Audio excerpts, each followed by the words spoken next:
Hey everybody, I'm off to work, but I just wanted to share a little story with you, okay? I want you to take a look at this, okay? Right across the way, okay, right over there, let me see, I'll come over here and show you. Right across that lake, we have our hospital, okay? You can't see it, the tree's behind it. But the reality is, yeah, right across the lake, we have our hospital. And do you want to know what's going on in my hospital? It's probably going on in your hospital too. I mean, you know, birds of a feather usually flock together. This is straight from the words of a doctor, so you need to get this, okay? So everyone since COVID that walks in the door of the hospital, okay, that comes in to emergency or to see a doctor for anything, and they can walk in with a broken leg, okay, or they can walk in with a heart pain, okay, or they could walk in with a gunshot, and guess what? They all get written up as COVID positive. Now, you're going to love this one. This is the whole beauty of it. So now it's up to the doctor to go back into the computer at the end of the day, when they're tired, when they're busy, and to go in and put in COVID negative, okay, that they do not have COVID. This is what's going down, okay? So let's just rig the game that there's lots of holes and flaws. And this is why the numbers are so bloody high. Now understand something, you may not believe this. Everybody has integrity and morals to a certain degree. But guess what? People really get tested when it comes to money. And you know, people really like to kiss butt, okay? They like to keep their jobs. They like to move up in the ranks. I mean, I guess that's why it's really great to work for yourself, because you can always check in with yourself. I understand, you know, your kids are in college, you know, you've got a big house, you've got a mortgage, and you want to put food on the table. I get it. But the reality is, this is what's going on, and this is only what we hear about. We don't hear about all the other stuff behind the scenes. So you need to get this. So do you think the COVID cases are actually real around the world? Okay, so now I was just talking to a friend in Mexico, because we're going to be opening up the Ixtapa Palace World Training and Healing Center. And you know what he said? Because his family lives down there. He said nobody bought into this, even though the government went hog wild on it down in Mexico and tried to lock everybody down. People just, you know, they just didn't go for it. And he says, you know what, Daryl? I'm getting it now. They went and said that there's another second wave, and they were just about to open up the beaches and open up the hotels and the restaurants. And he says, I'm telling you what's going on is they couldn't get the majority of the population down there to buy into it. So they slapped them with it again. So now it looks like nothing's going to open up for at least another month or maybe even longer. But you know what? We'll eventually get down there. We'll eventually open up. And you know what? This will be the healthiest hospital. We won't be a hospital, but it'll be the healthiest large healing center in the world. And I'll tell you what we do. We will never mark anybody down as COVID. We'll mark them down as the common cold, and that they're really toxic, and that we need to really detoxify them, and we need them to teach them to love, honor, and respect themselves and bring their vibration up. Because if you bring your vibration up higher than a virus, it can't live in you. End of story. Have a beautiful day. I got to go to work and see what we can do today. See what kind of goodness we can do. Okay? All right. Let's see if we can get our brave hearts out and look back on the day and say, yeah, I did that. Thank you. Public health behavior. I think government health experts during this pandemic need to show caution in their prognostications. It's important to realize that if society meekly submits to an expert, and that expert is wrong, a great deal of harm may occur when we allow one man's policy or one group of small men and women to be foisted on an entire nation. Take, for example, government experts who continue to call for schools and daycare to stay closed, or that recommend restrictions that make it impossible for a school to function. For a time, there may not have been enough information about coronavirus in children, but now there is. There are examples from all across the United States and the world that show that young children rarely spread the virus. Let's start in Europe. 22 countries have reopened their schools and have seen no discernible increases in cases. These graphs behind me show no surge when schools open. The red line is where the schools opened. There is data from Austria, Belgium, Denmark, France, Germany, Netherlands. No spike when schools are opened. Contact tracing studies in China, Iceland, Britain, and the Netherlands failed to find a single case of child-to-adult infection. Here at home, child care for essential workers continued to be available in some states throughout the pandemic. Brown University researchers collected data on daycares that remained open during the pandemic. Over 25,000 kids in their study found that only 0.16% got COVID. And when you looked at the confirmed cases for staff, there was about 1% of more than 9,000 staff. The YMCA also has put forward statistics. 40,000 kids at 1,100 sites. There were no reports of coronavirus outbreaks or clusters. Dr. Joshua Sharfstein of Johns Hopkins writes, there is converging evidence that the coronavirus doesn't transmit among children like the flu, that it is a lower risk. Just yesterday, the American Academy of Pediatrics says we got to get kids back in school. We want them physically present in school. They even cite mounting evidence that children are less likely to contract the virus. Ultimately, this all comes down to the fatal conceit that central planners have enough knowledge somehow to tell a nation of 330 million people what they can and can't do. Perhaps our planners might think twice before they weigh in on every subject. Perhaps our government experts might hold their tongue before expressing the opinion whether we can play NFL football or Major League Baseball. Not in October. Perhaps our experts might think twice before telling the whole world that a COVID vaccine likely won't provide herd immunity. We don't know. Why weigh in with these opinions that we have no knowledge of? These are forecasts that may well be wrong. Perhaps our experts might consider the undue fear they are instilling in teachers who are now afraid to go back to work. No one knows the answers to these questions. We shouldn't presume that a group of experts somehow knows what's best for everyone. Hayek had it right. Only decentralized power and decision-making based on millions of individualized situations can arrive at what risks and behaviors each individual should choose. That's what America was founded on. Not a herd with a couple of people in Washington all telling us what to do and we like sheep blindly follow. This all begs the question, when are we going to tell the people the truth? That it's okay to take their kids back to school. Dr. Fauci, every day, virtually every day, we seem to hear from you things we can't do. But when you're asked, can we go back to school? I don't hear much certitude at all. I hear, well, maybe it depends. All of this body of evidence about schools around the world shows there's no surge. All of the evidence shows that it's rare. I mean, we've so politicized this and made it politically correct that the WHO releases that it's rare, and you have a scientist up there honestly giving her opinion. What happens to her? She's blackballed, and her report that she refers to is taken off the website. When you go to that scientist's speech and you try to click on the link, the WHO has now screened it from us because it said something that's not politically correct. That, guess what? It's rare for kids to transmit this. But I hear nothing of that coming from you. All I hear, Dr. Fauci, is we can't do this, we can't do that, we can't play baseball. Well, even that's not based on the science. I mean, flu season peaks in February. We don't know that COVID's going to be like the flu season. It might, but we don't know that. But we wouldn't ban school in October. You might close some schools when they get the flu. We need to not be so presumptuous that we know everything. But my question to you is, can't you give us a little bit more on schools that we can get back to school, that there's a great deal of evidence, and it's actually good evidence that kids aren't transmitting this. It's rare, and that kids are staying healthy, and that, yes, we can open our schools. Mr. Chairman, do I have a little bit of time to? Well, I give you a little.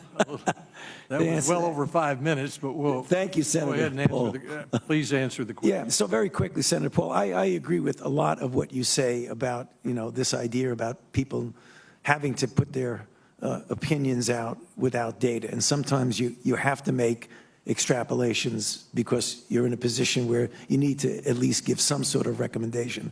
But if you were listening, and I think you were, to my opening statement and my response to one of the questions, I feel very strongly we need to do whatever we can to get the children back to school. So I think we are in lock agreement with that. The other thing that I'd like to clarify very briefly is that when things get in the press of what I supposedly said, I didn't say. I never said we can't play a certain sport. What happens is that people in the sport industry, they could either be people from Players Association, owners, people involved in the health of the players, ask me opinions regarding certain facts about the spread of the virus, what the dynamics are.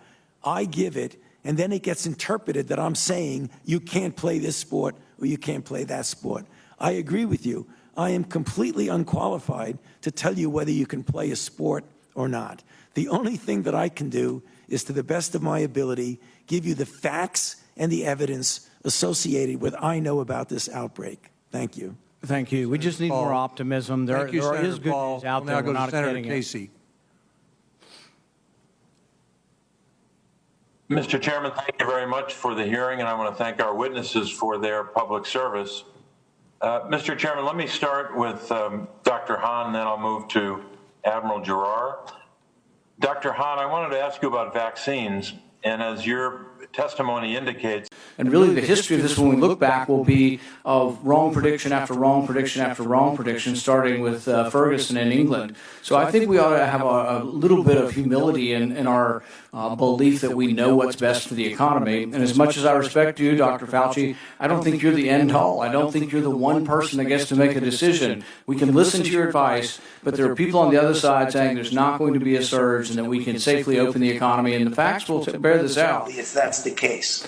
And I think that's important because, in all likelihood, is a good way of putting it, the vast majority of these people will have immunity. Instead of saying there is no evidence, the WHO kind of fed into this by saying no evidence of immunity. And in reality, there's every evidence stacking up. And in fact, a lot of the different studies have shown that it is very unlikely that you get it again in the short term. With regard to going back to school, one thing that was left out of that discussion is mortality. I mean, shouldn't we at least be discussing what the mortality of children is? This is for Dr. Fauci as well. The mortality between 0 and 18 in the New York data approaches 0. It's not going to be absolutely 0, but it almost approaches 0. Between 18 and 45, the mortality in New York was 10 out of 100,000. So really, we do need to be thinking about that. We need to observe with an open mind what went on in Sweden, where the kids kept going to school. The mortality per capita in Sweden is actually less than France, less than Italy, less than Spain, less than Belgium, less than the Netherlands, about the same as Switzerland. But basically, I don't think there's anybody arguing that what happened in Sweden is an unacceptable result. I think people are intrigued by it, and we should be. I don't think any of us are certain when we do all these modelings. There have been more people wrong with modeling than right. We're opening up a lot of economies around the U.S., and I hope that people who are predicting doom and gloom and saying, oh, we can't do this, there's going to be a surge, will admit that they were wrong if there isn't a surge, because I think that's what's going to happen. In rural states, we never really reached any sort of pandemic levels in Kentucky and other states. We have less deaths in Kentucky than we have in an average flu season. It's not to say this isn't deadly, but really outside of New England, we've had a relatively benign course for this virus nationwide. And I think the one-size-fits-all that we're going to have a national strategy and nobody's going to go to school is kind of ridiculous. We really ought to be doing it school district by school district, and the power needs to be dispersed because people make wrong predictions. And really the history of this, when we look back, will be of wrong prediction after wrong prediction after wrong prediction, starting with Ferguson in England. So I think we ought to have a little bit of humility in our belief that we know what's best for the economy. And as much as I respect you, Dr. Fauci, I don't think you're the end all. I don't think you're the one person that gets to make a decision. We can listen to your advice, but there are people on the other side saying there's not going to be a surge and that we can safely open the economy, and the facts will bear this out. But if we keep kids out of school for another year, what's going to happen is the poor and underprivileged kids who don't have a parent that's able to teach them at home are not going to learn for a full year. And I think we ought to look at the Swedish model, and we ought to look at letting our kids get back to school. I think it's a huge mistake if we don't open the schools in the fall. Thank you. Well, I'm not in a position to determine what the government can do in a forceful way. Well, you make all kinds of recommendations. You make comments on dating, on baseball, on everything you can imagine. I'm just asking you, just said that protests increase the spread. I'm just asking you, should we try to limit the protests? No, I think I would leave that to people who have more of a position to do that. Mr. Jordan. Thank you, Mr. Chairman. Dr. Fauci, do protests increase the spread of the virus? Do protests increase the spread of the virus? I think I can make a general statement. Well, 500,000 protesters on June 6th alone. I'm just asking that number of people, does it increase the spread of the virus? Crowding together, particularly when you're not wearing a mask, contributes to the spread of the virus. Should we limit the protesting? I'm not sure what you mean. How do we say limit the protesting? Should government limit the protesting? I don't think that's relevant to. Well, you just said if it increases the spread of the virus, I'm just asking, should we limit it? Well, I'm not in a position to determine what the government can do in a forceful way. Well, you make all kinds of recommendations. You make comments on dating, on baseball, on everything you can imagine. I'm just asking you, just said that protests increase the spread. I'm just asking you, should we try to limit the protests? No, I think I would leave that to people who have more of a position to do that. I can tell you. Government stopping people from going to church, Dr. Fauci? Yeah. Last week in the Calvary Chapel case, 5 liberals on the Supreme Court said it was okay for Nevada to limit church services. Justice Gorsuch said it best. He said there's no world in which the Constitution permits Nevada to favor Caesar's Palace over Calvary Chapel. I'm just asking, is there a world where the Constitution says you can favor one First Amendment liberty, protesting, over another, practicing your faith? I'm not favoring anybody over anybody. I'm just making a statement that's a broad statement that avoid crowds of any type, no matter where you are, because that leads to the acquisition and transmission. And I don't judge one crowd versus another crowd. When you're in a crowd, particularly if you're not wearing a mask, that induces the spread. It's a simple question, Doctor. Should we limit the protests? Government is obviously limiting people going to church. And look, there's been no violence that I can see at church. I haven't seen people during a church service go out and harm police officers or burn buildings. But we know that, for 63 days, 9 weeks, it's been happening in Portland. Right. Yeah. Well, one night in Chicago, 49 officers were injured, but no limit to protest. But boy, you can't go to church on Sunday. What was the? I don't know how many times I can answer that. I'm not going to opine on limiting anything. I'm just going to tell you. You've opined on a lot of things, Dr. Fauci. Yeah, but I've never. This is something that directly impacts the spread of the virus, and I'm asking your position on the protest. Yeah, I'm not going to opine on limiting anything. I'm telling you what it is, the danger. And you can make your own conclusion about that.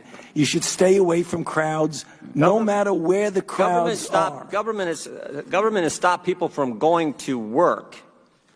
In fact, just in New Jersey 4 days ago, Ian Smith, Frank Trombetta were arrested for trying to operate their business, their gym. They were arrested. But my bet is if these two individuals who own this gym were outside just in front of their gym, and all the people who were working out in their gym were outside protesting, they'd been just fine. But because they were in the gym working out, actually running their business, they got arrested. You think that's okay? I'm not going to opine on who gets arrested and who does not. You get where I'm going. I'm telling you, as a public health official, I say crowds. Do you see the inconsistency, though, Dr. Fauci? There's no inconsistency, Congressman. So you're allowed to protest, millions of people on one day in crowds yelling, screaming, but you try to run your business, you get arrested? And if you stood right outside of that same business and protested, you wouldn't get arrested? You don't see an inconsistency there? I don't understand what you're asking me as a public health official to opine on who should get arrested or not. That's not my position. You could ask it as much as you You've want, advocated for and I'm certain not gonna businesses. answer it. You've advocated for certain businesses to be shut down. I'm just asking you on your position on the protest. I haven't seen one. We've heard a lot about hair salons. I haven't seen one hairstylist who, between haircuts, goes out and attacks police or sets something on fire. But we've seen all kinds of that stuff during protests, and we know the protests actually increase the spread of the virus. You've said that. I said crowds. I didn't say specifically. I didn't say protests do anything. So the protests don't increase the spread of the virus? I didn't say that. You're putting words in my mouth. No, I just want an answer to the question. Do the protests increase the spread of the virus? I don't have any scientific evidence that anything. I can tell you that crowds are known, particularly when you don't have a mask, to increase the acquisition and transmission. No matter what the crowd is. So you don't have a position on whether the protests increase the spread of the virus or don't increase the spread of the virus? I'm saying that crowds, wherever the crowds are, can give you an increased probability that there's going to be acquisition and transmission. But do you understand Americans' concern? Protesting, particularly according to the Democrats, is just fine, but you can't go to work, you can't go to school, you can't go to church. There's limits placed on all three of those fundamental activities, First Amendment activities, but protesting is just fine. You know,